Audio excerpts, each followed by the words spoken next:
Very good afternoon to everyone. Welcome to the fourth day of the International Web Lecture Series organized by Department of English, Unadana Mahavidyalaya. Today we have two very special guests, and we are lucky enough to have them with us to share their views on the topics they're supposed to speak on today. Anindya Purakayata, the Professor, Department of English, Kazi Nazrul University, Asansol, West Bengal. And Anindya will speak on province worldling literature, writing from the south. And the second speaker in the panel is Dr. Sharbani Banerjee, and she is an associate professor, Department of English, uh, Triveni Devi, uh, Bhalotia College, that is the TDP College in short, in Raniganj, West Bengal. And she will be talking on carnivalesque elements in Jane Austen's Pride and Prejudice. Anindya has strictly told me not to read out a long bio note, though he has many things to his credit. So, as he wishes, I will only announce that he teaches at Kazi Nazrul University and co-edits Kairos, the Journal of Critical Symposium. So, without wasting much time, because Anindya has a meeting by 12:30, so I request our honorable speaker, Professor Anindya Shekhar Purakayata, to deliver the lecture. Sir, please.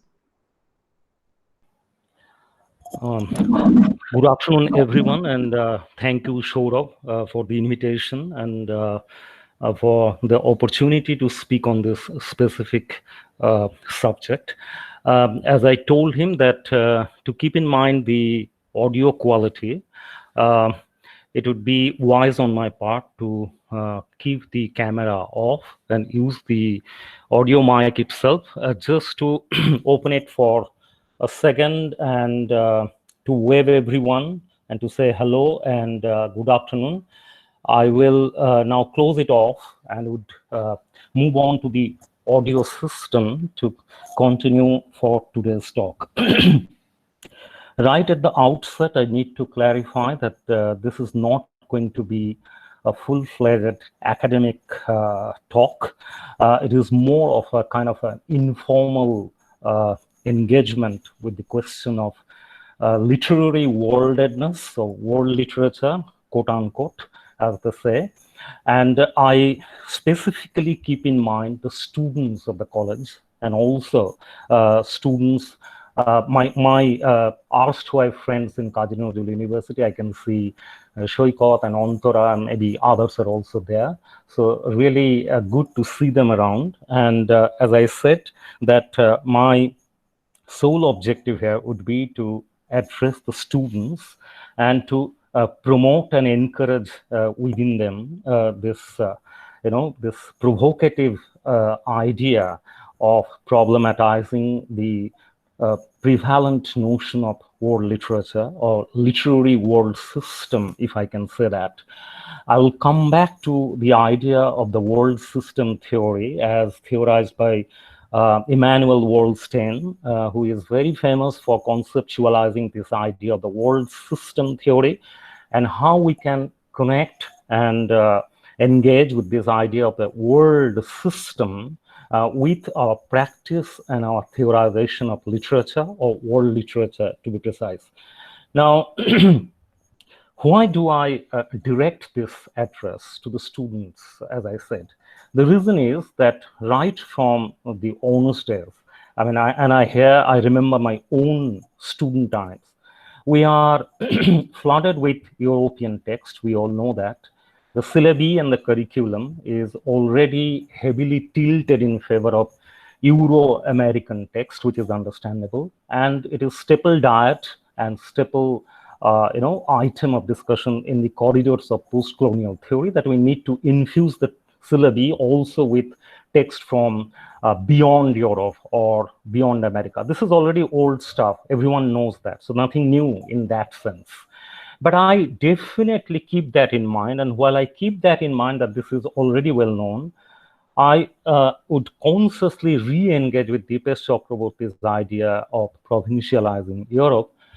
And when I do that, I keep in mind the fact that when we talk about world literature, it is again deeply crowded with Euro-American texts. So I understand and I would imagine that all of you will agree with me that the concept of world literature as it exists today is highly biased in favor of the first world text, if I can say that, Euro text, American text, or text from the first world, the developed world. Whereas the developing countries, the vast world of developing countries like South Asian countries, African countries, they do not have that kind of larger representation in the canons of world literature. Up to this also, this is quite well known, nothing new.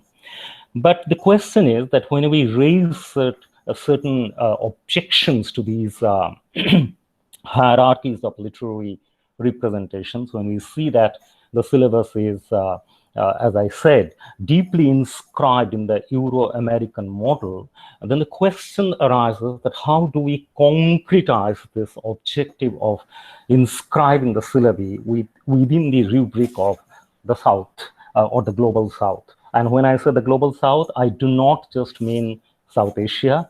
I mean the entire geographical territorial stretch of the developing world, clubbing within it the entire African continent, South Asia, other countries like Latin American countries, etc.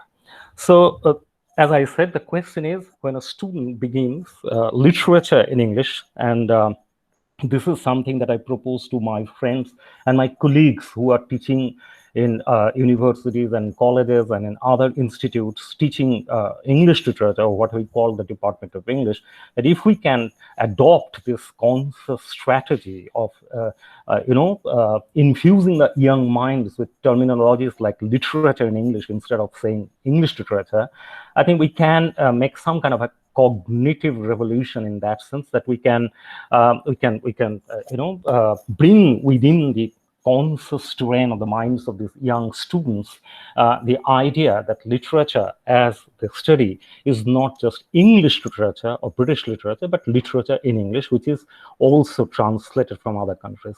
Now, they all know that because there are texts from Indian authors, there are texts from other countries like Africa available in translation. But my humble submission is that it's not adequate enough to problematize the hegemony of European textual universe. It's too much with us.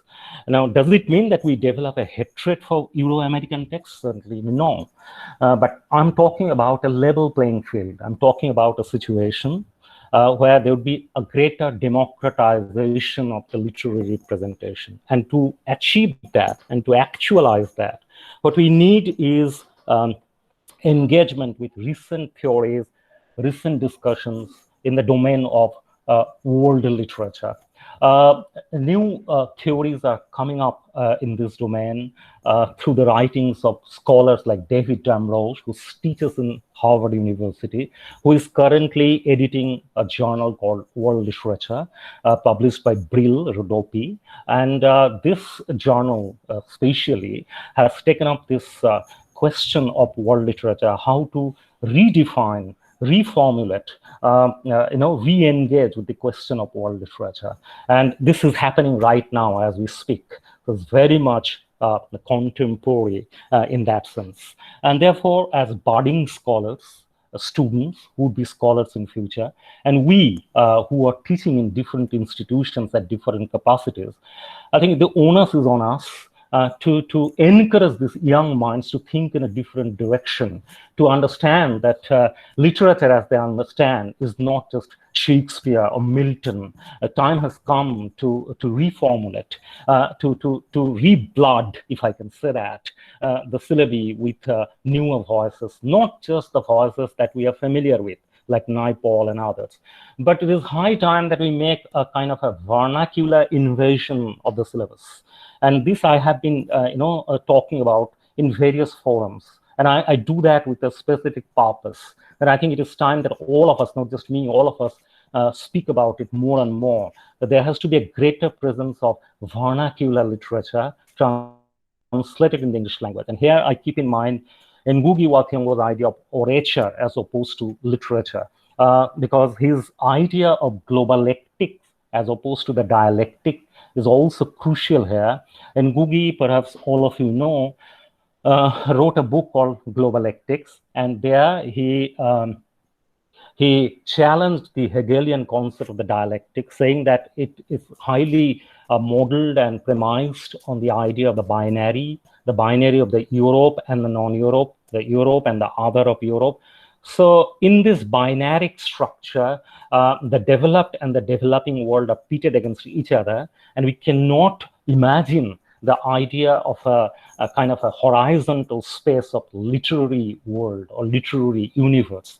So I think my friends in the colleges and my friends in the universities who are listening right now, may I appeal to all of them to imagine a situation where this hierarchy of representation and where this politics of representation, if you can say that, can be challenged and can be done away with. And we can do that by asserting on our end, from our end, more for local literature, local narratives. And I'm not saying that this we have to do just for the sake of doing it. No, there are great writers within our own culture. There are great writers within our own territorial boundaries, and not just within India. And when we say that, remember, I'm not talking about a nationalization of literature, certainly not.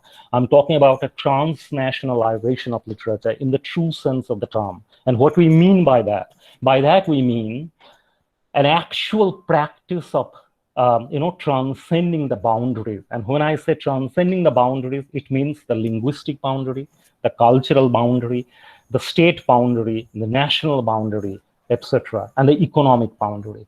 Now, as my time is limited, I would specifically refer to one particular book. And I again, keep in mind my students there, my friends in the classes. Pascal Casanova, as a French literary theorist and a great writer and a great theorist on world literature. She wrote a book, and the book was wonderfully titled. The name of the book was World Republic of Letters. You can understand, and I repeat for your convenience, World Republic of Letters. All of you are familiar with the term republic. We are living in a democratic country, and India is supposed to be a republic. And in a republic, we practice and we believe in democracy of action, democracy of theories, democracies of practices. And that is where the idea of the republic comes in, because in a republic, each and everyone are empowered to articulate his or her own voices. And keeping that in mind, we understand that the idea of the republic is opposed to the idea of the hierarchy or the idea of the hegemonic. So far, we understand and we all know through the writings of the post-colonial theorists that the world literary system, as Wallstein has said, is heavily biased in favor of Europe, as we said. And therefore, it is high time that we bring in this concept of a world republic of letters. It's a system or an imagination where all writers will be treated at par, will be given that equal status. And we will imagine that all of them are trying to do something in their own individual capacity to contribute in this vast stretch of the literary universe. It's an amazing imagination. It's an amazing idea to relocate and to reimagine the world republic of letters. So you understand that this republic of letters is a kind of a literary republicanism that prevents or opposes the prevailing system of world system theory or world literary systems. Now here I need to explain what do I mean by world literary system. Immanuel Wallstein, whom I named some moments back, and here I'm sorry I cannot speak more about them because of my paucity of my time. For those of you who are interested, they can Google search and can know more about these people, and that's my task. Within the span of 30 minutes, it's not possible to speak about all these people in detail, but this I can do. I can, provoke, and I can tease all of you and can encourage all of you to engage with these thinkers from today onwards, so that you can start thinking how we can reimagine the curriculum, the syllabi, and also our everyday pedagogical practices in the classroom and outside the classroom, in our thinking, in our imagination, in our epistemic practices, etc. Now, Wallstein said that the entire world is being governed by certain economic systems. And throughout our civilizational march, right from the beginning, the whole world has been determined, has been governed by these systems, economic systems. Earlier, it was, the industrial system. First, it was the feudal system, then the industrial system, then the capitalist system, and now we have the neoliberal globalized system. So throughout our history of civilization, human beings and each and every nation have been governed and determined by these systemic, forces and systemic dictates. For example, our geopolitical relations are all conditioned by the systems of economy. How this country will be connected to that country, this country will be related to that country, all are determined by this economic system. We all know that. We call it globalization, neoliberal capitalist economy, etc. Now, how do we connect the system, as Wollstonecraft said? He called it the world system theory, that the entire world is running because of these systems, these predominant systems, which are controlled and dominated by the powerful countries of the world, the economic system at present, or the prevailing economic system at any particular chunk of time. During the feudal era, it was the feudal economic system. Then subsequently, during the industrial era, the industrial economic system, and blah, blah, blah. Now, how do we, as I said, forge a link between this world economic system or world system theory, as Wollstonecraft said, and the literary system? According to David Damrose and others, and what we call the Warwick School of Literary Theory. There is a literary thinker called Neil Lazarus, who has written a beautiful book called The Post-Colonial Unconscious. This is very interesting. We understand from the title itself that this is modeled on the Freudian notion of the unconscious. And Neil Lazarus has clearly argued in that book, and Lazarus is a professor of post-colonial literature in Warwick University. Together with him and Pablo Upamanyu Mukherjee and others, Benita Perry is another important member. They form the Warwick School of Literary Theory. And they have argued that Wollstonecraft's world system theory can be applied in the domain of literature as well, as the entire world and everything in this world are being governed by the economic model and the economic system. Similarly, in the domain of literature too, we are guided by and controlled by this system or world literary system. And in that system, Europe and America, European thinkers, American thinkers, European writers, American writers, European texts, whatever they do becomes news. Whereas we do not know about our own writers. For example, I bet that many of us who are present here do not know perhaps the name of the writer who wrote this beautiful essay called Likhone Ki Ghote. His name is Omio Bhushan Mojumdar, and he was a writer based in Kuch Bihar. He did his entire writing career when he was working in the Kuch Bihar post office. So we understand that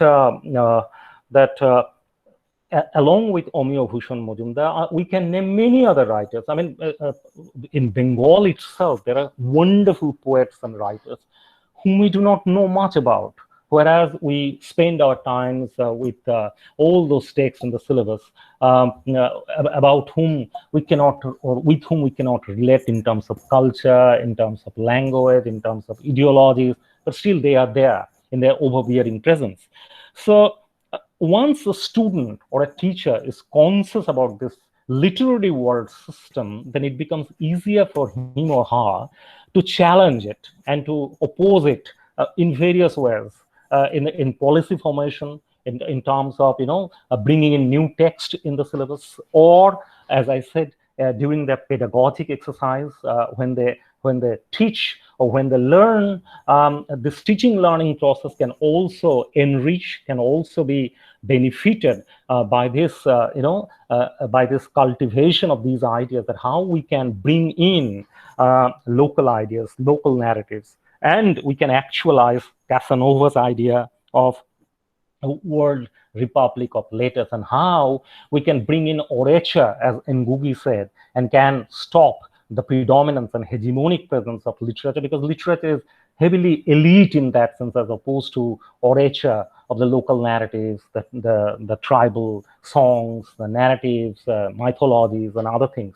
So these are the set of ideas that we have to grapple with. And when we do that, and when we engage with recent ideas of, as I said, World Republic of Letters, New World Literary Theory by Damrose, there is another thinker called Feng Xia who has recently written a book on world literature. So when we engage with these new writings and new ideas, then we understand that, as Dipesh Chakraborty talked about, provincializing Europe, turning Europe into a province, stopping in that way the predominance of everything European. Similarly, we can claim and argue for worlding or world making within our own scope.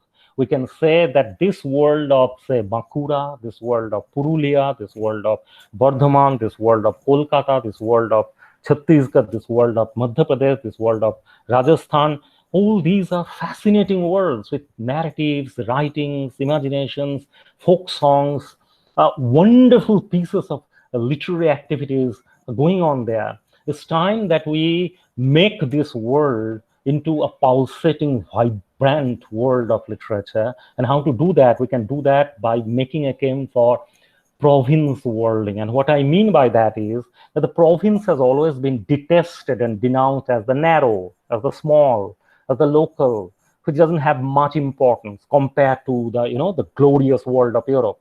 That time is over. It's high time that we talk about how to make a claim for the world of the province, how to make a claim for the world of this small place, the world of the local.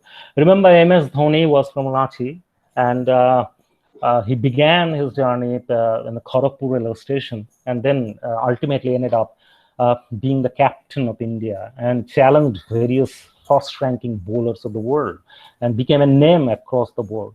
So why not use that metaphor and analogy in the world of literature as well?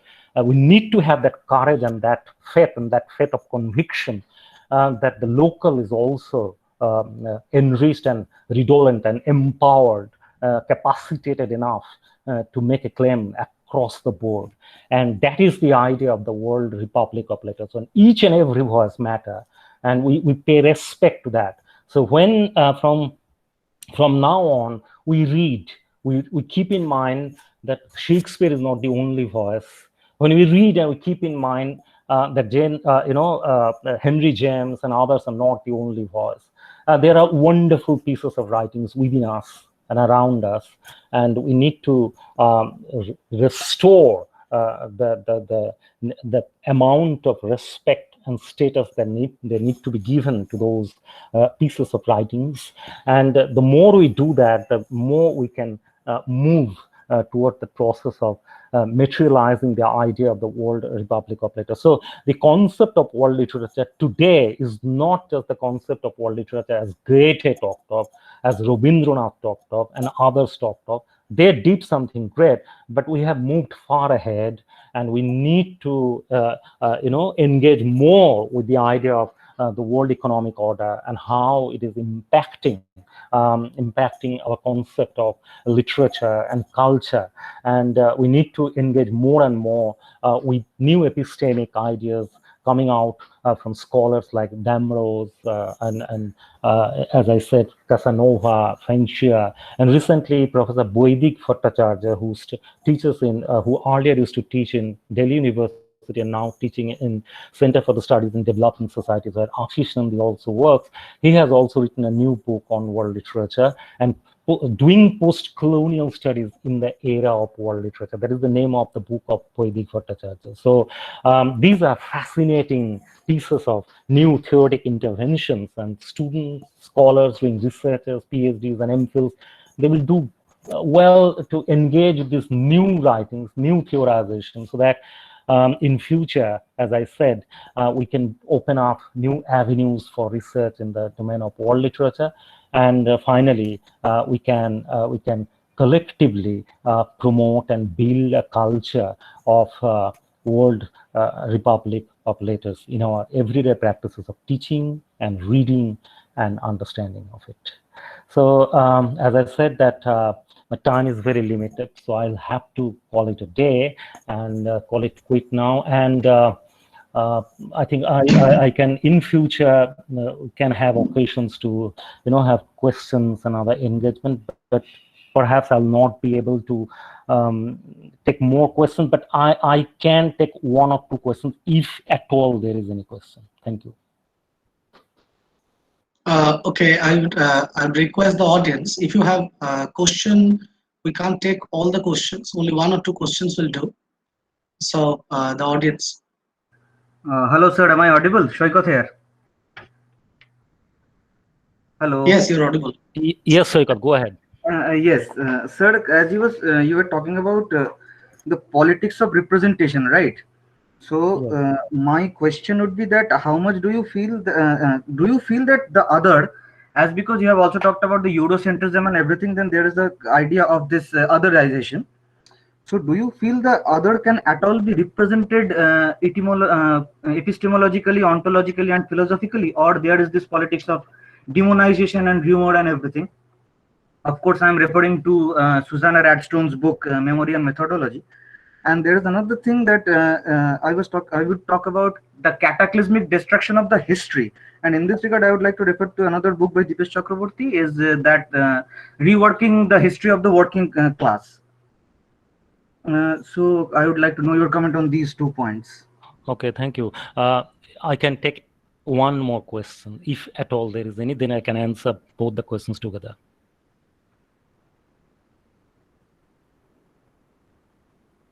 Okay, fine. So I think the answer to the question of Shoykot is would be very simple on my part, Shoykot.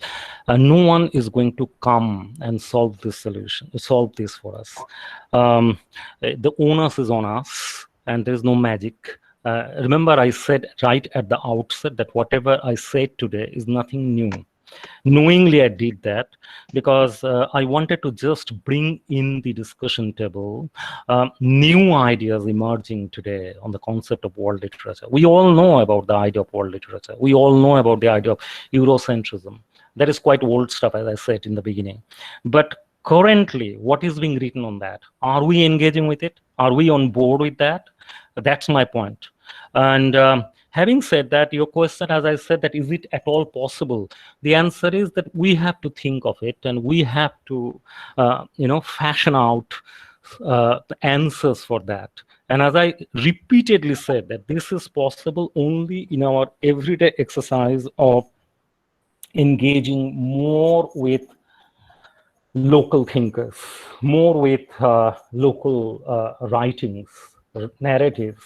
I mean, we have to situate ourselves within our own location.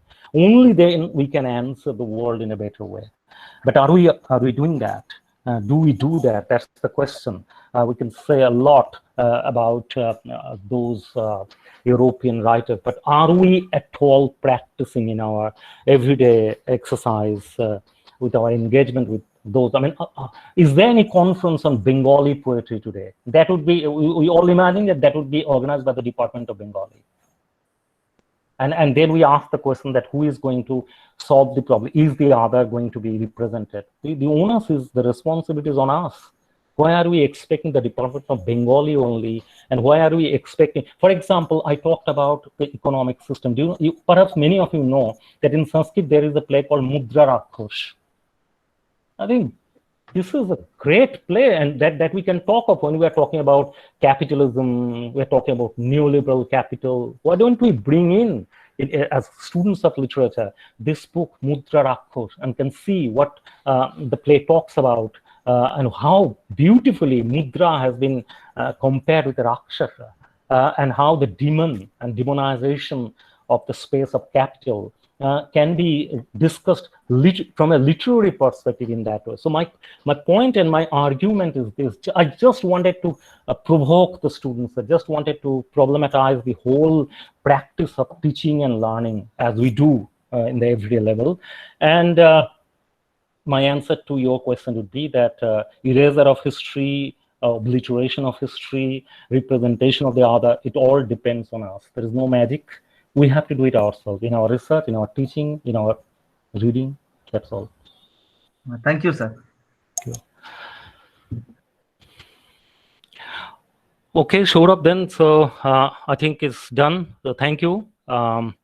Yes, sir. Okay. Thank you, Anindya, for your illuminating lecture. And I hope that your lecture has really encouraged us to do more work on the world literature. Hello. Yes, Shamustri. May I ask one question? I know I'm late and sir was asking for another question. Sir, may I ask one question? I'm Shamustri. Oh, yes, please go ahead. Sir, first of all, thank you for this wonderful lecture. I think for the first time I've heard the names of so many post-colonial thinkers whose names I never heard throughout my academic career. Okay, since I was a student and now that I am a teacher.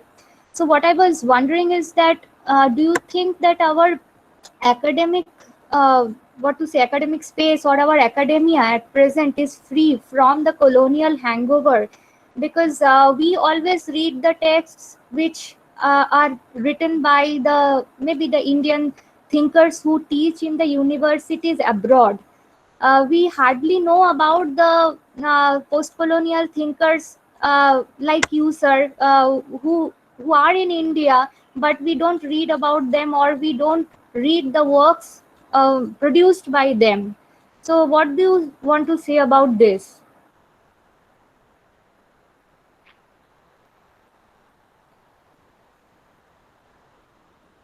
Thank you, Samosri, for the question. But then, the answer would be the same again in that way. And I am quite notorious, and perhaps Saurav has got an idea of it through his conversation with me in the last couple of days, that I'm quite notorious when it comes to practices like organizing seminars and webinars.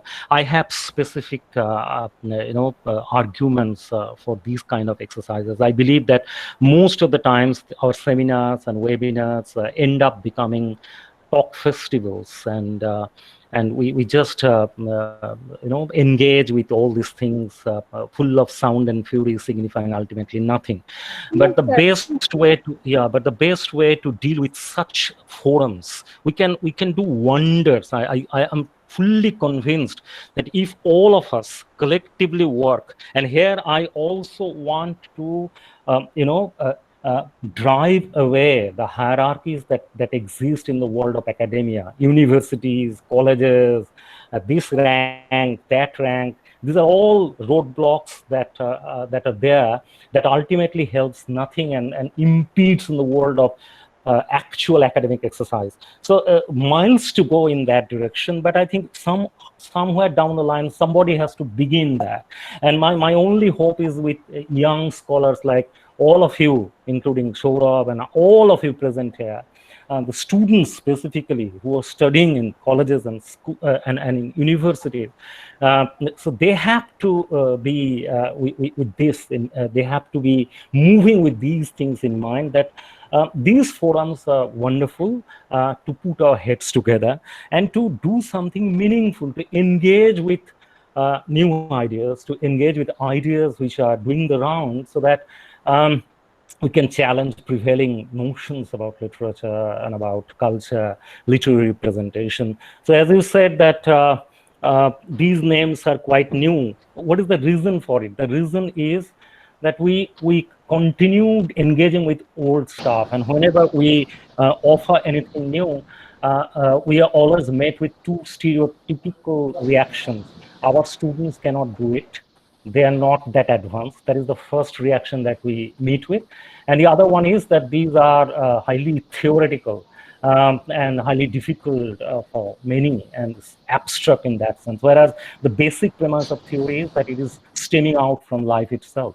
I mean, Edward Said is nothing but deeply political when he wrote Orientalism. And Ngugi wa Thiong'o spent his days in jail. He wrote his first novel in the toilet paper when he was in jail. Devil on the Cross. He Yes. saw his own wife being sexually assaulted in front of him. So they had harrowing times, all these people, all these wonderful theorists and writers. So my proposition is that we, as scholars and teachers and students at different levels, need to continuously engage with whatever new ideas are being floating around, and instead of going with hackneyed stereotypical ways of looking into research and teaching, we need to every day engage with new ideas emerging and new readers, new writers, new script writers, new forms of narratives and films, narratologies and everything. So we are flooded with all those things. There are so many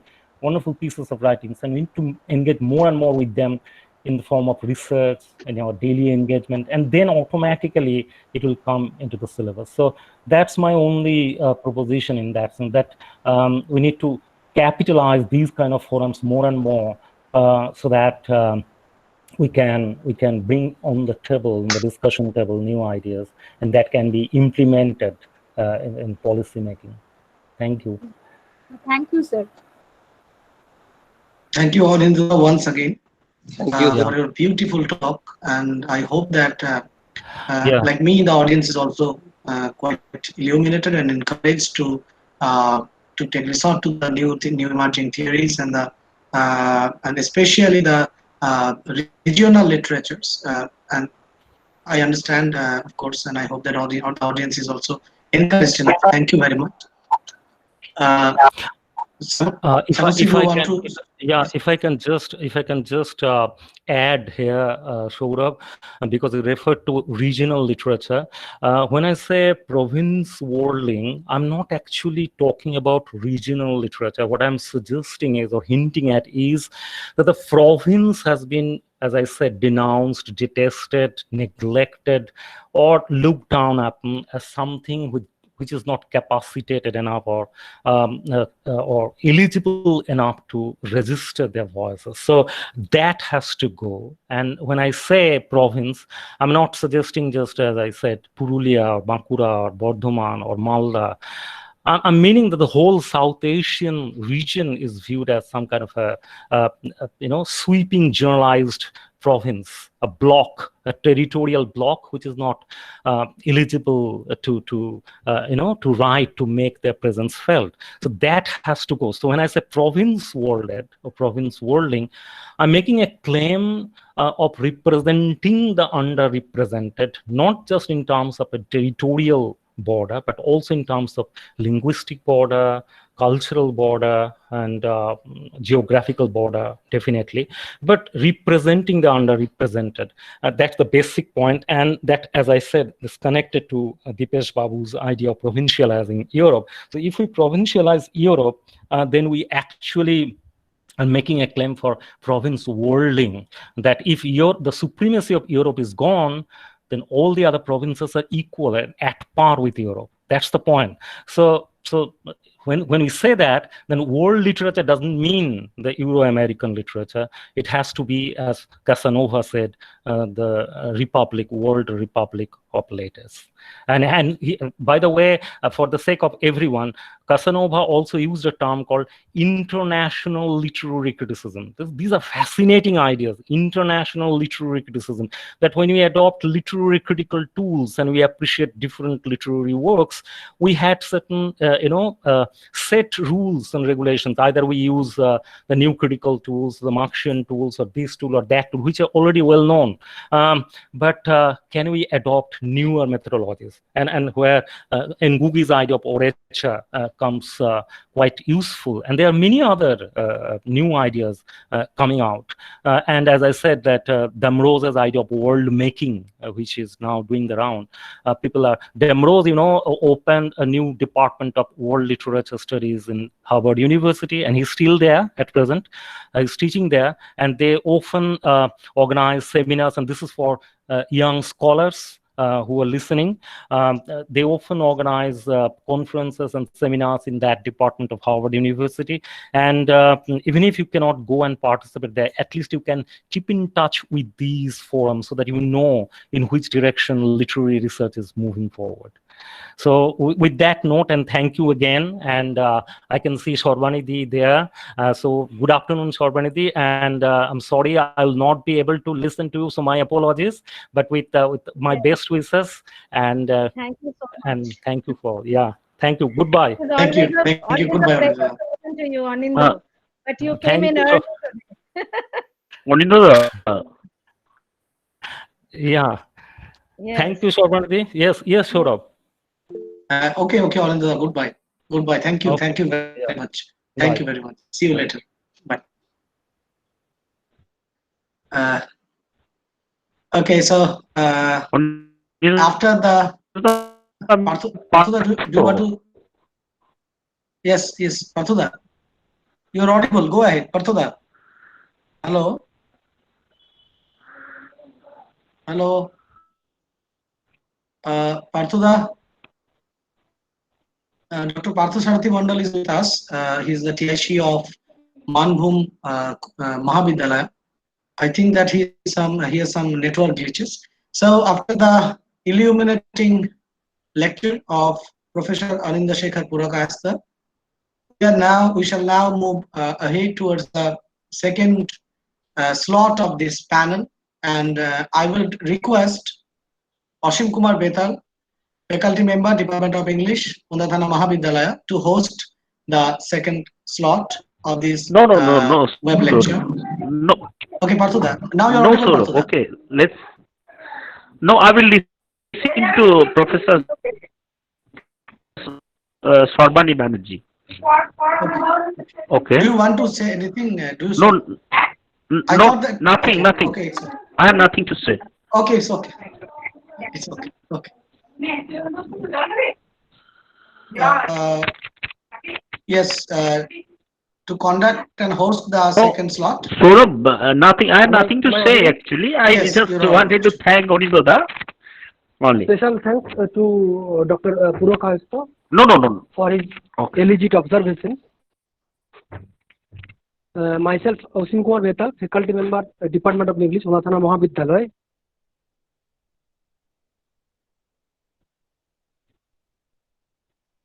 Okay. And PhD research scholar, LNMU, Darbhanga, Bihar. I again thank you all for being in this virtual platform.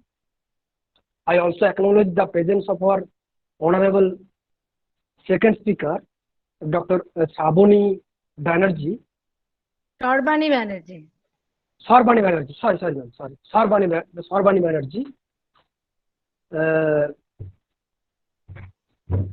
Dr. Sharbani Banerjee, Associate Professor, Department of English, working at the Department of English, UG PG, Triveni Devi, Bhalotia College, Raniganj.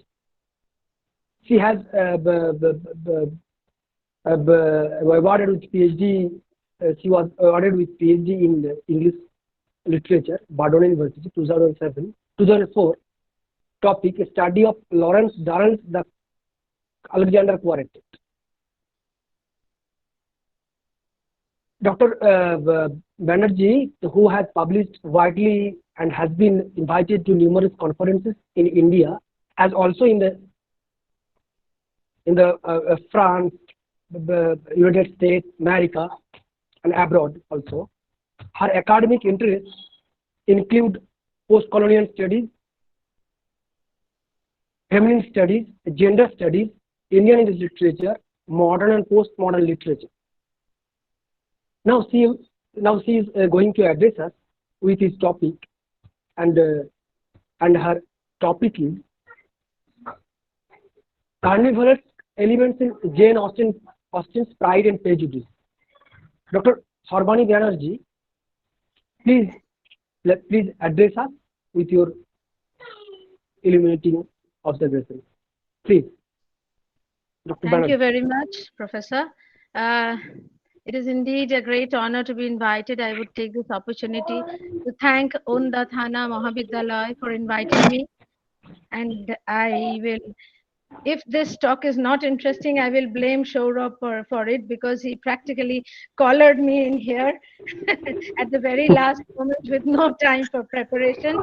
So I seek your apologies right at the beginning. I have chosen a topic which would be useful. I think there are some sounds somewhere disturbing. I would take this opportunity to introduce just a new aspect on a very old novel, Pride and Prejudice, which I'm sure that Shourab assured me that semester 4 and semester 6 students are already familiar with. And most of us who are of the teaching fraternity, we have grown up reading Pride and Prejudice. But as you can see, that I am talking on carnivalesque elements on Jane Austen's novels. Carnival as a concept, and I'm going to again speak this on behalf of the students.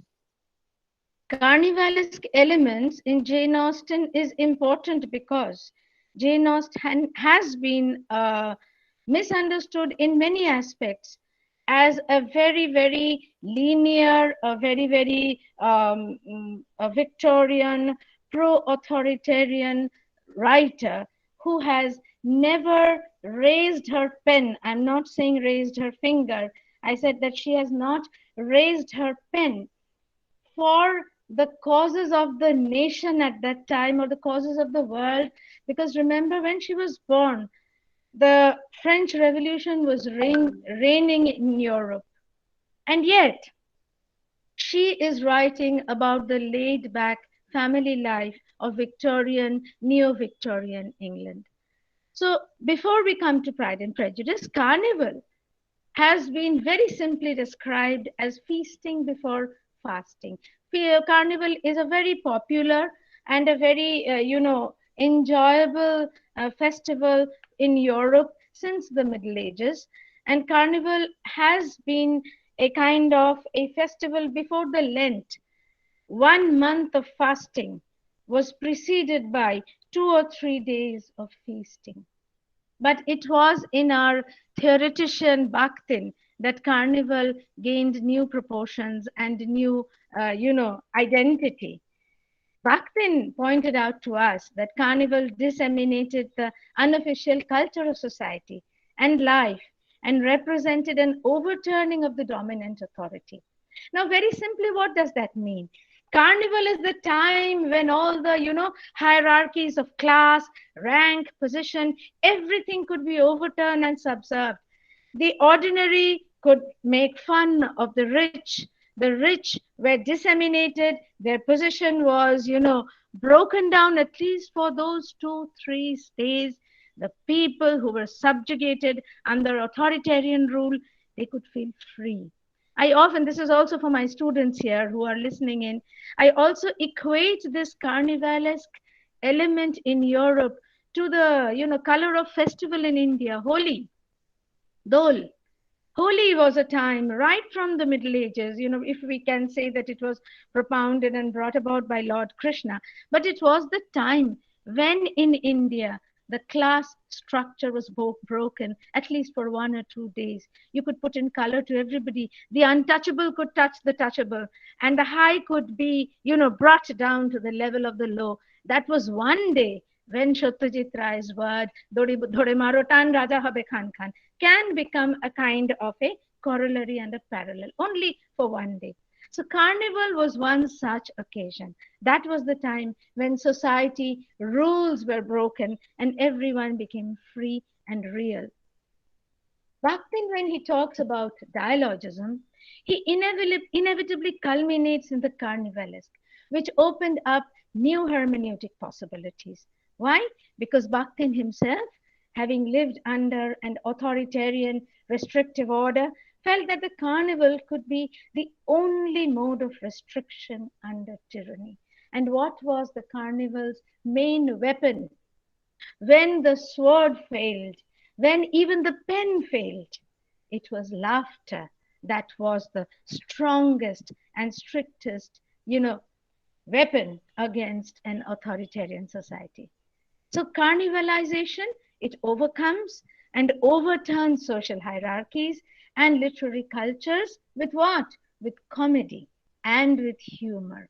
Because you have all studied Shakespeare and you know how the fool, Touchstone in As You Like It, the fool in Lear calling him Nuncle, the fool had the power to break all rules and break all taboos. That again is another paper, I think, carnivalesque elements in Shakespeare. Now, before I come to Jane Austen and her Pride and Prejudice, I will not waste my time discussing the story because all of you know the story. We will come directly to what Jane Austen attempted in her writings. Jane Austen has written major 6 novels, and all of them were kind of a laid back description of the country life when the world wars had not disturbed the British complacency, when world wars had not come to point out and show England in its eyes that it was not the best. So Austen was writing at a time when British predominance, British colonization, British trade, British commerce was the best. And yet, if we can read her novels between the lines, if we can trace the shadow behind her, description of ordinary life and ordinary sagas, we will be able to catch the criticism that she's venting out at society. And this has been corroborated not by just modern critics like Sandra Gilbert and Susan Goober, but even E.M. Forster in 1923, he writes that when he read Austen, he read it with his mouth open and mind closed because he was so awestruck. Even Virginia Woolf remarked in the very same year in 1923, she said that had Austen lived a few years more, she could have been the forerunner of Henry James and Proust. Marvin Mudrick, in his book Jane Austen, Irony as Defense and Discovery, seeks to demonstrate how Austen took recourse to irony to expose the incongruities and the delusions of her contemporary society. So when we come to that path-breaking book by Sandra Gilbert and Susan Goober, The Mad Woman in the Attic. I will just come to The Mad Woman in the Attic in a few minutes about Charlotte Bronte. But she has devoted in this novel, in this book, 2 chapters on an imaginative and groundbreaking feminist rereading of Jane Austen. And they have declared that for all her ladylike discretion, Austen is rigorous in her revolt against the conventions she inherited. In this Mad Woman in the Attic, Jane is perhaps the greatest beneficiary of this feminist rereading. And also along with it is Charlotte Bronte, because not only is Mrs. Rochester, that mad woman in the attic, who has to jump from the landing and burn her. While she's burning, she burns the curtains and her room in the attic and jumps to her death very conveniently so that Jane Eyre can marry Mr. Rochester. That icon of the silent, neglected, subserved, subaltern woman has been taken up not just by Sandra Gilbert and Susan Goober. I'm sure my academic friends here on this forum will remember that Jean Rhys wrote that famous novel, The Wide Sargasso Sea, which could be a kind of a prologue to Jane Eyre, where she takes the woman in The Mad Woman in the Attic and traces her childhood and her growth and her journey to England. So you see, Jane Austen and Charlotte Bronte have been rewritten, reassessed in this modern dialogic, deconstructive, carnivalesque criticism as relevant not just in those days, but even today. Modern critics have indeed eulogized her overt criticism of the inequalities of her existence through the benign medium of the domestic novel. She's only writing about women finding men and mothers trying to search for grooms for their husbands and going to balls and dances, a domestic novel. My attempt in this paper is to look at the flip side of this interpretation, because Bakhtin posits that in a constricted society that is suffocated by powerful domination, only laughter is the weapon that is left in the hands of the powerless to protest, to revolt, and even to attack the oppressor. Just as the carnival was a site where social norms and rules were overturned, similarly, the carnivalesque in literature is a medium of subversion and protest against the evils of society.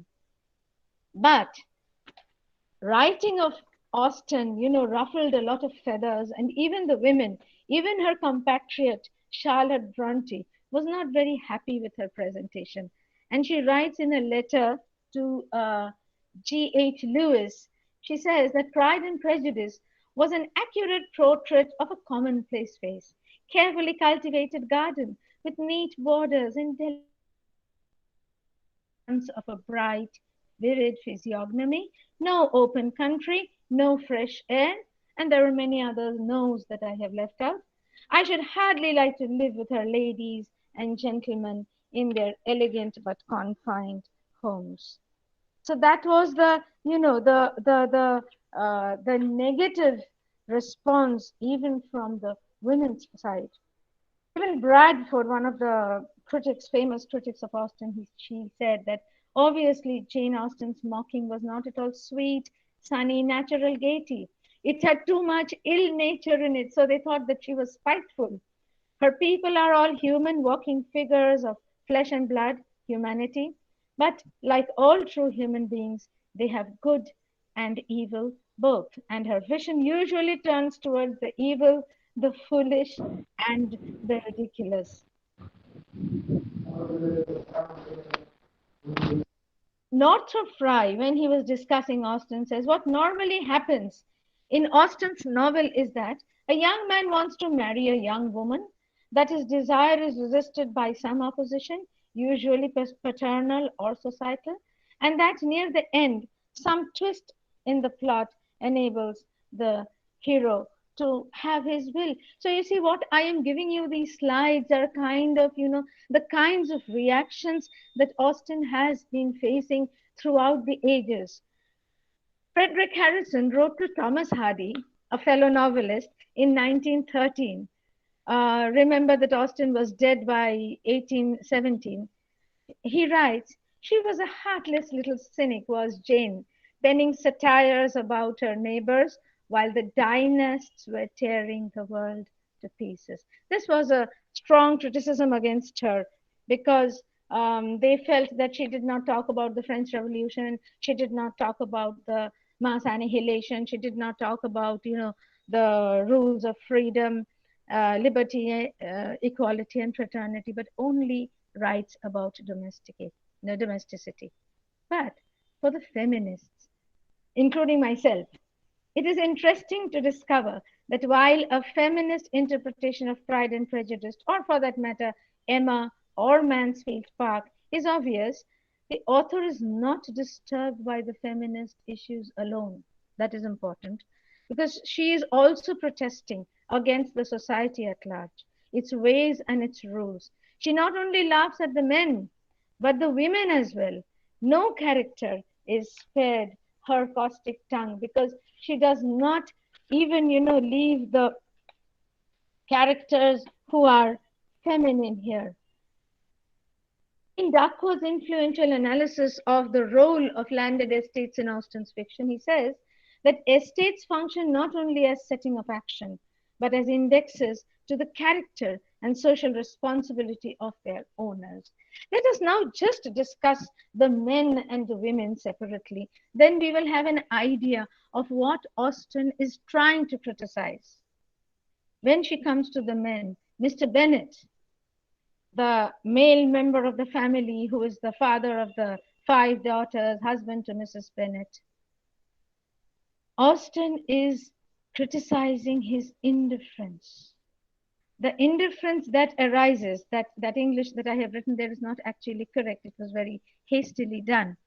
It is an indifference that emanates out of superior knowledge, but that superior knowledge and superior intellect as compared to Mrs. Bennet. He had married Mrs. Bennet for her beauty, but then found her very commonplace and ordinary, not good enough to talk to, not good enough to um, uh, accord her the importance of his life partner, but rather he ensconced himself in his library and made nasty, jocular, witty, critical remarks about his wife as and when it was opportune. Throughout the novel, right at the point till Lydia runs away and elopes, he has been mocking his wife and making fun of her. And he is even indirectly, relegating the responsibility of the household, responsibility of the marriage of his daughters to the poor, incompetent, inadequate shoulders of Mrs. Bennet.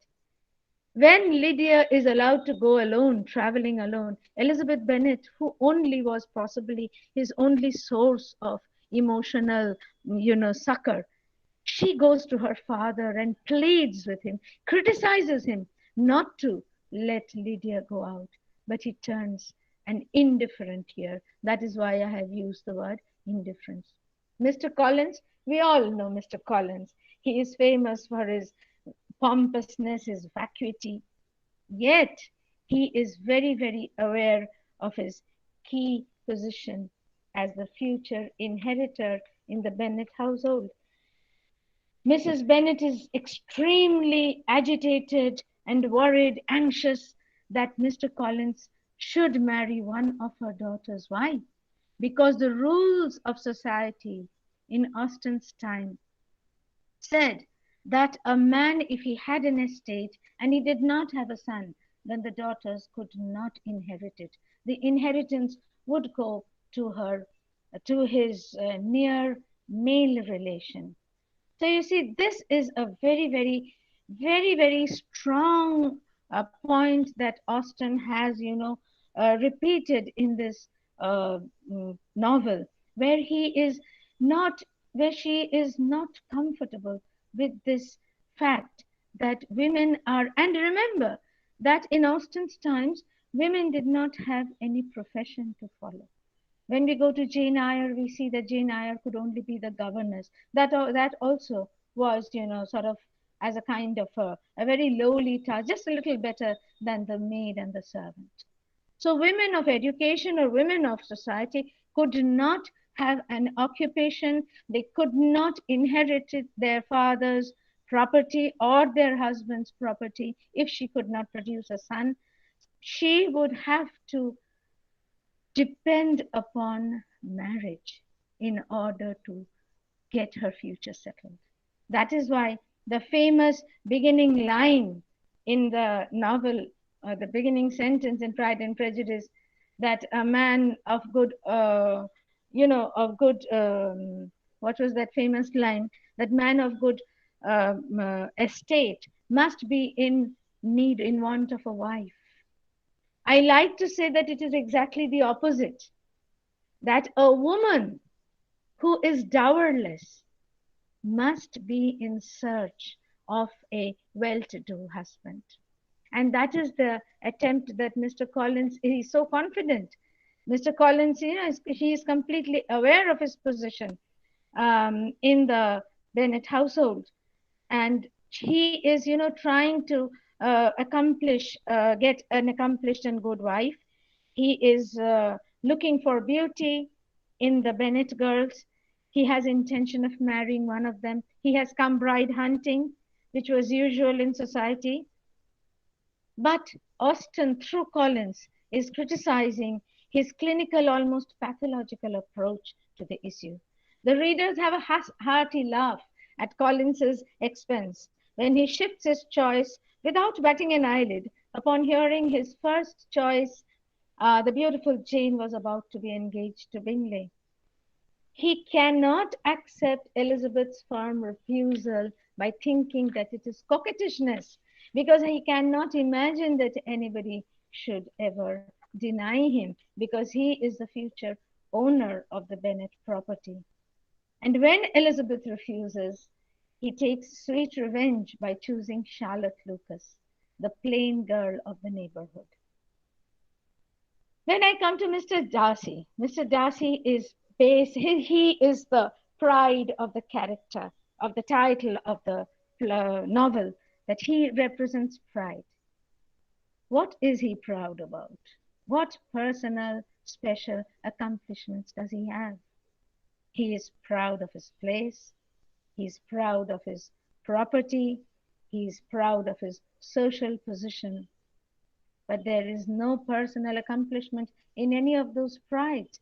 And yet he chooses to look down upon the ordinary men, to laugh at them, to cynicize them, and even the manner in which he is proposing to Elizabeth is a kind of a battle which he has won, that he has, sort of warred with himself, and he has allowed himself to get down in society.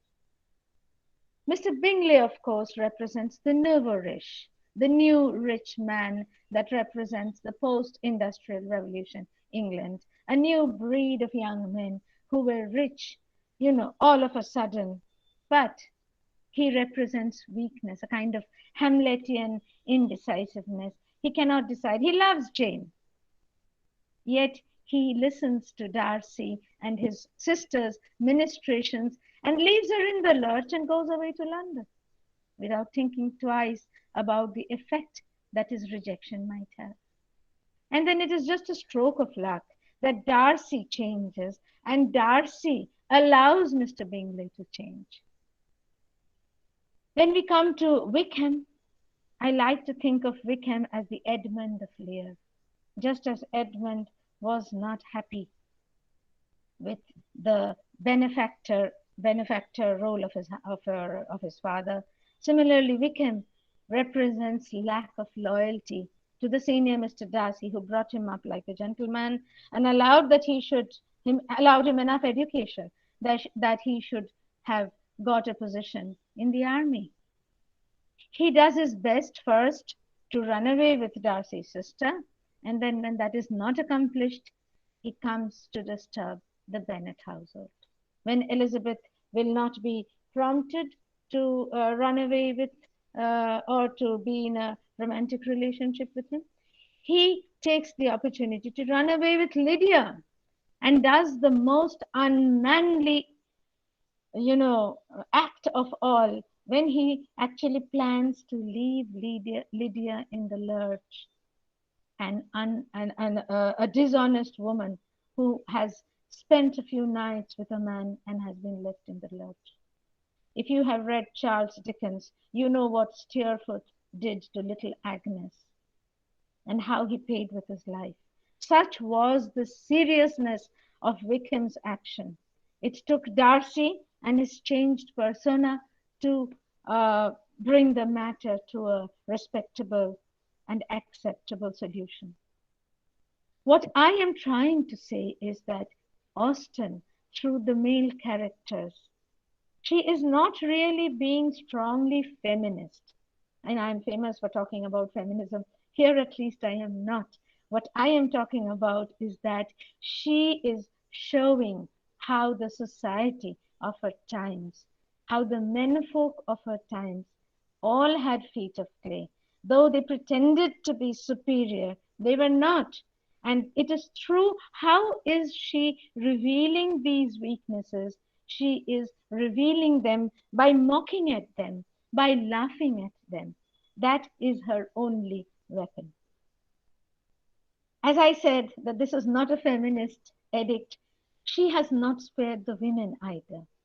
Mrs. Bennet, of course, is the famous example, and you all know that this Pride and Prejudice novel was, adapted into a play called I Have Five Daughters, and Margaret McNamara, the famous stage personality, has made Mrs. Bennet almost an iconic figure of laughter.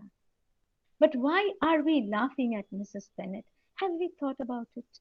She is an ordinary, commonplace woman, an unfortunate mother of 5 girls.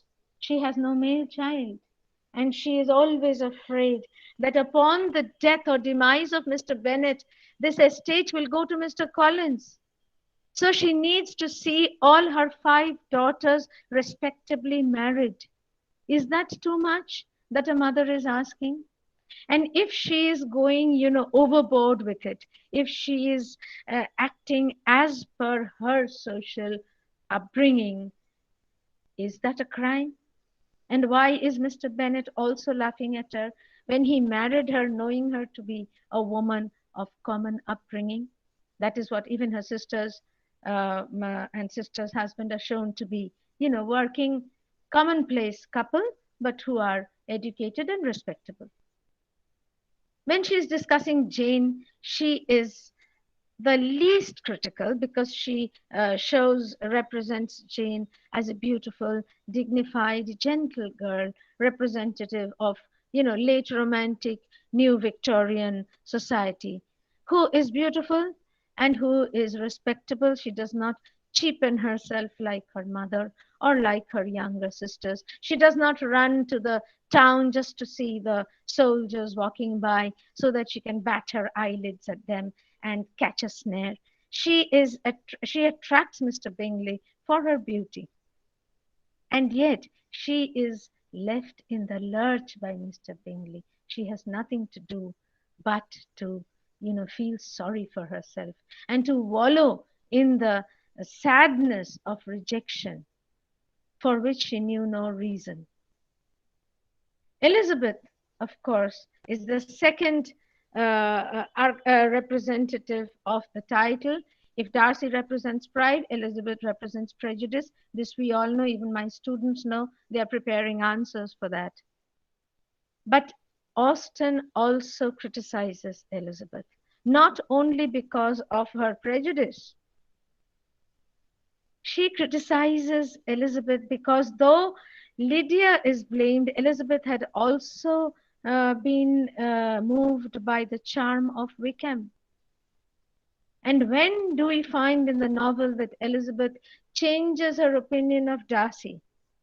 When she visits Pemberley, when she goes to Darcy's huge estate, those rolling hills and the huge house, palatial in its structure, and the great organs playing, and the marble splendor of the house and the country.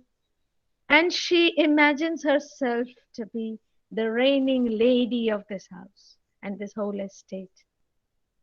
So is Elizabeth, even though she's prejudiced against Darcy, is she also above and beyond those other females of that time who were looking for a profitable marriage? Because remember that all these girls were dowerless. They did not have any dowry to carry with them. Mary and Kitty, or Catherine, they are, mirror images of the flighty, shallow, stupid, laughable qualities of Mrs. Bennet. And Austen laughs at them because they are the progeny of everything that Mrs. Bennet represents. Charlotte Lucas is perhaps the only character that Austen paints with sympathy and sadness. She is not so good looking. She is not so young. She does not have any dowry. So she is forced to accept Collins's proposal.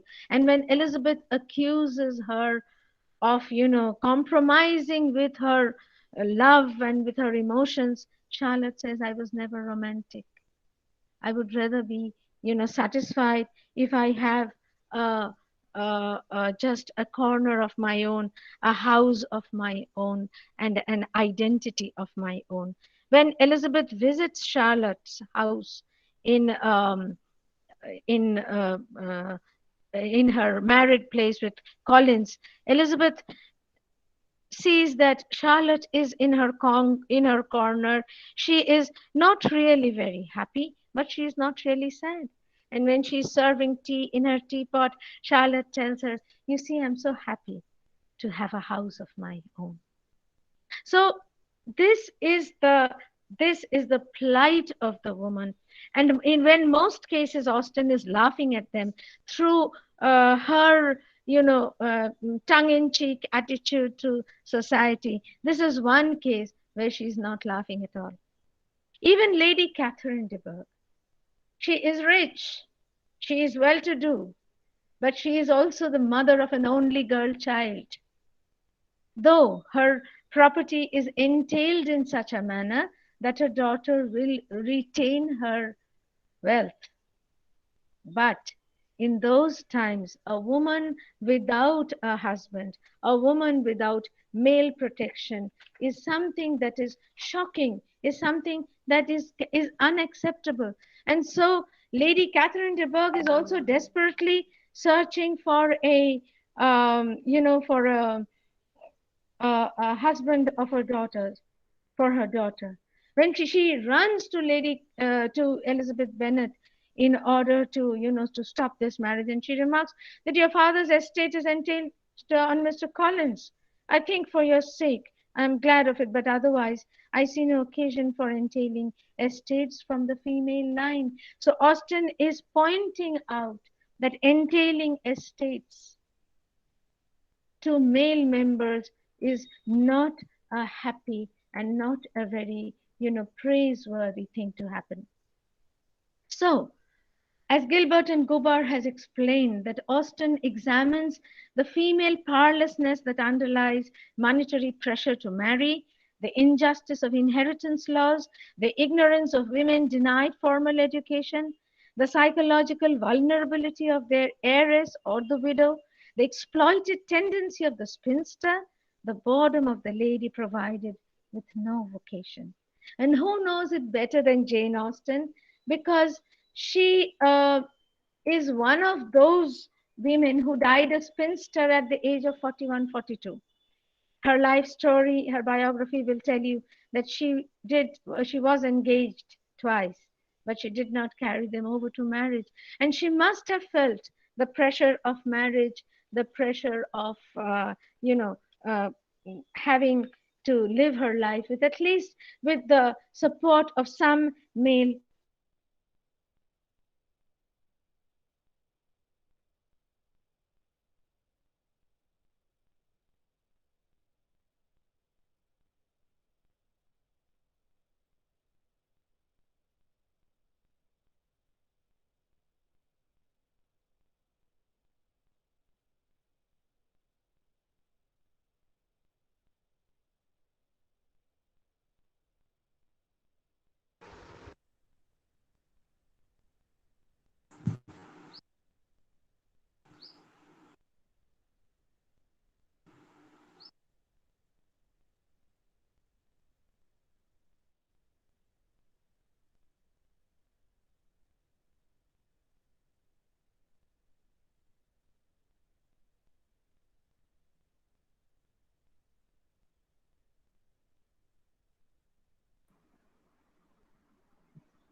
I think there is some technical problem on Sharbani's part.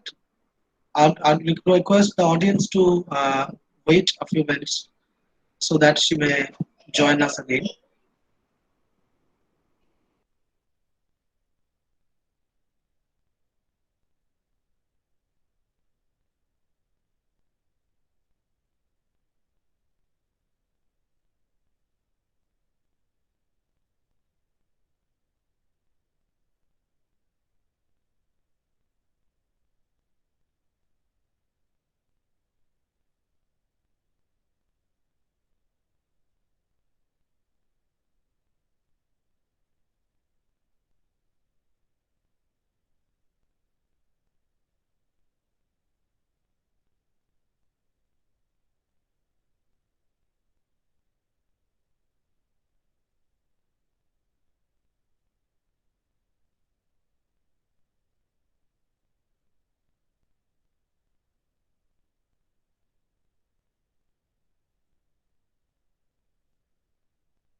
Okay, she's back.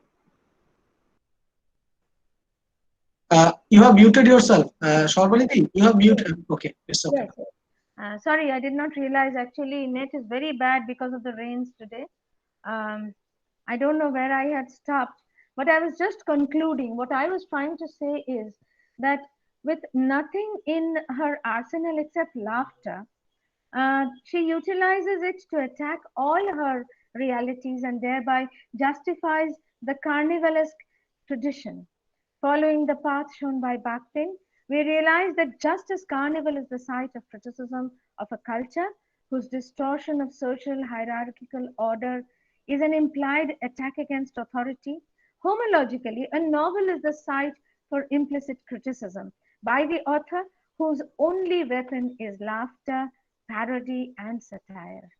Emphasis on the carnival tells us that majority of the literary works are all multidimensional and have many roles to play. Bakhtin asserts the openness and freedom of literary texts. Austen's novels also oscillate between, Gilbert and Gruber also said that, oscillates between mockery and sadness. She writes under the garb of laughter, the devastating mockery of carnival literature. I will conclude by quoting Mark Twain in his response to Pride and Prejudice. He read Pride and Prejudice and he was so angry. He was so angry that he wrote that her books madden me so much. I can't conceal my frenzy. Every time I read Pride and Prejudice, I want to dig her up and hit her over the skull with her own shin bone. Thank you. That is the kind of anger that she generated in the patriarchal civilization of her times and also later on. Thank you very much. Thank you. Thank you, Dr. Sharbani, for illuminating and thought-provoking observations. And she has observed so minutely carnival's elements in the novel Pride and Prejudice. You have made wonderful observations for us. As you earlier said that the students of the fourth sem under Bakuran University would be more benefited. I also think so. Thank you. But now the floor is open for interactive session. If anyone of you who wants to ask any questions or make any observations or add anything, please you can make a comment or add anything or ask any questions to Dr. Banerjee. Please. Hello. Hello. Hello, ma'am. Good afternoon. Yes, ma'am. Yes, ma'am. Good afternoon. Yeah, this is Good afternoon. Abhavya. Yeah. Yes. It was a wonderful lecture indeed. I just have one query in my mind, and I have jotted it down actually so that I can be as clear as possible. So the thing is that keeping in mind the various critical opinions which you talked of in the lecture, particularly that of Charlotte Bronte, can we say that Pride and Prejudice ceases to be a female Bildungsroman because the Bildungsroman demands some sort of development of the protagonist, often through education and travels, which in turn was not possible during Austen's time in her society, in the society in which she lived and in which she created all her creations. So, is it so, ma'am, that we cannot call it a female Bildungsroman? No, you see, I have never thought of Pride and Prejudice as a Bildungsroman because Bildungsroman necessitates, the growth of a character. It may not be the physical growth from childhood to maturity, but it also should entail psychological growth. For instance, if Portrait of the Artist is a Young Man by Joyce is a Bildungsroman and a Kanzlerroman, and even Jane Eyre can be a Bildungsroman because we see Jane Eyre from her school times. She's a child, she's a young girl, and how she gradually matures and she gains her position in society from an orphan to the respectable Mrs. Rochester. So I will have to think about it, because I have never thought of Pride and Prejudice as a Bildungsroman, because we find the girls mature. We only find them searching for Husband. I don't like to say husband. I like to say that they are trying to find a solid foothold in society, you know. Yeah, but they could do it through education also. Why they are in the search No, of no, no, this, no, no, no, no. You have to remember that in those days, in the times when Austen was writing, this was written and published in 1813. Yes, In yes. 1813, women were not allowed a vocation. Yeah, exactly. Women were not allowed higher studies. In America, in the 1800s, when a few educated women got together and somehow they were wearing blue stockings, they were laughed at, called the Blue Stocking Brigade. আমাদের দেশে যেমন মেয়েরা লেখাপড়া শিখলে they were called Vidyasagar হবি নাকি? So in America they were called blue stockings. So education and profession was not an option. I mentioned this in my talk, that maybe being a governess, being a maid, or you had to marry and become rich, or you had to be an Exactly. I hope that answers your question. Yes, ma'am. Thank you so I much. just want to mention one thing in this forum. I can see there are still 80 of you here. When I was in school, I studied in Loreto Convent, and I have 5 daughters was enacted. And my closest friend, I say my second soul, she's here today, listening in. She had acted as Mr. Bingley. And so may I say that the inspiration of my talk here is sitting there smiling at me. And she is a strength in my life. And so whenever I talk of Bingley, I don't think of an English gentleman. I think of her with her mustache and her coat as she acted on stage. Okay, thank you. Now I'm ready for the other questions if there are any. Okay, Sharbani,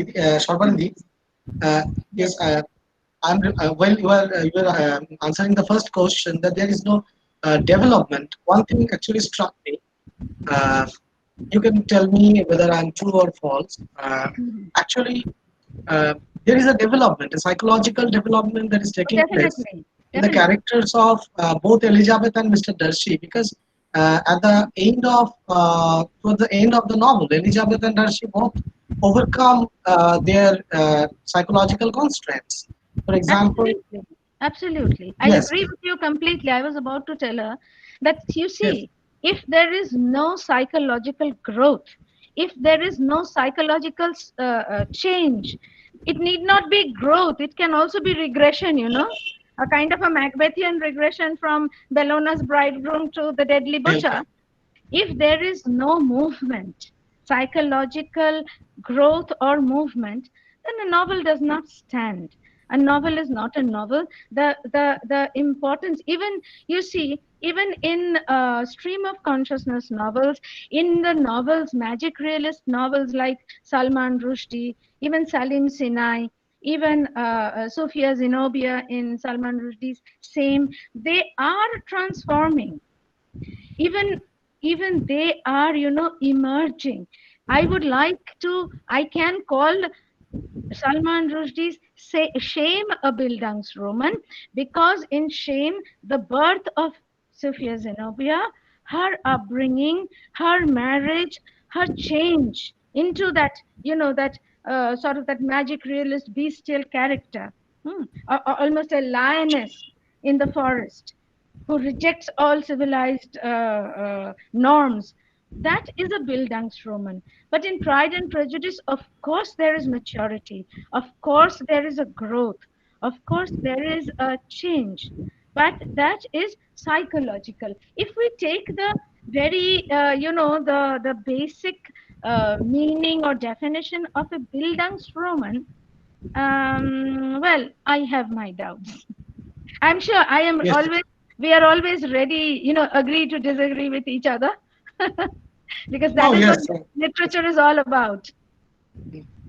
It's actually a Spanish genre, and obviously that has different elements. Absolutely. Because David Copperfield, if David Copperfield is a Bildungsroman and a Kanzlerroman, if Portrait is a Bildungsroman and a Kanzlerroman. Roman. In the same vein, Pride and Prejudice does not really sort of match. That is what I think, of course.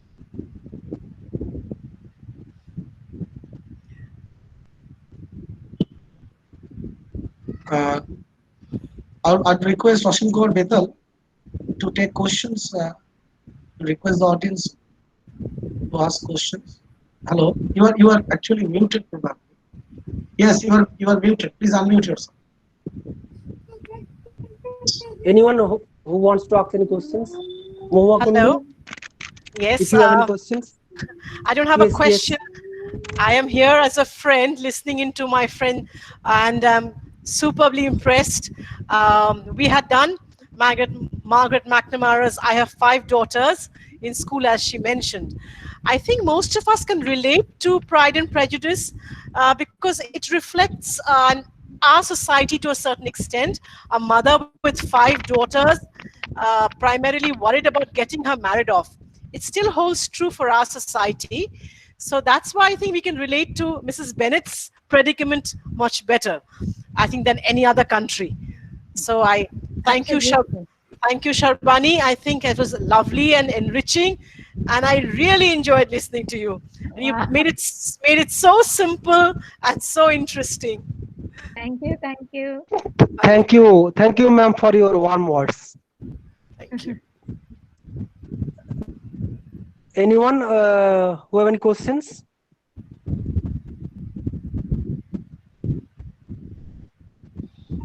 Hello. I think everybody wants their lunch now. Yes, ma'am. It's over the lunch time. Sir, I think NGM sir wants to say something. Sir, please. Okay, first of Dr. all, Mukherjee. Sharbani ji, first of all, thank you for this illuminating lecture. We thoroughly enjoyed, as Nilanjana ji said also. We really enjoyed your lecture, and not only me, but my better half was also there to enjoy the Thank you. lecture. And we both Thank you for your enjoyed your social lecture, and yeah, thank you so much for whenever we get such chances of listening to you. That is really a feast. It's really a kind of feast to our eyes, and also something that we cherish and we really cherish for long. Anyway, what I would like to add here is that there is upheaval. If we say that in carnivalesque, in the very concept of carnivalesque, we find some kind of upheaval. That means some kind of disorder that is accepted for a particular day or maybe for a particular period. So some kind of disorder accepted, disobeying the authority, or rather disregarding the authority, and then asserting one's freedom, one's individuality. Now, here in Pride and Prejudice, we find a number of characters doing that. That means bringing about or defying the authority, disobeying their authority, and asserting their individuality, their freedom. For example, Elizabeth herself does that, and so does Lydia, particularly. So these two characters particularly defy the authority if their parents are the authority. Then definitely, and again, if the social structure is the authority, they are definitely defying that authority. And thereby we find again some sort of carnivalism or some sort of carnivalesque rather. Now, am I right really, Sharbani? Absolutely, absolutely. I mean, those of us who have read Austen and we are familiar with Austen, and who have been later inducted into the theory of carnivalesque by Bakhtin, we have not only found it in Austen but also in many other texts. You know, then we think and say that, oh my God, here is that mode, because in Austen's time, had she written a very revolutionary novel, there was every chance that she would not have been allowed to publish. The authoritarianism was such. So she was writing a novel for the common public. She was writing the novel for the pleasure and titillation of the, the novel reading society that was popularized by Dickens when he began to write serialized novels that became so popular in those times. So Austen was, banking on popular acceptance. So she was writing what the populace would be happy with, what the populace would accept. And yet, she was sort of weaving her protest, her anger, her, shall I say, negativity against, feelings of negativity against this supremely authoritarian regime through the laughter. Because you see, the comments of Charlotte Bronte that I showed in my PPT, the final comment by Mark Twain, that he's so angry. It is reminding of Rajshekhar Bosu যে সেই হরিণা তোরে পোড়াবো না তোরে নিয়ে যাবো ধাপা দেবো মাটি চাপা সার হয়ে যাবি ঢেঁড়স ফলাবি, something like that. He says that I want to dig her out of her grave and break her skull with her own shin bone. Such is the anger that she has generated. So when we say that she is writing a domestic novel, how cleverly and how surreptitiously she has used the, what we call it carnivalism today.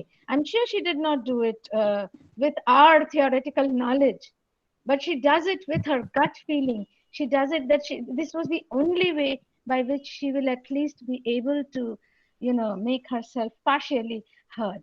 I absolutely agree with you, Narugopal. And fantastic. And thank you for the special best of luck right at the beginning of this session. Thank you.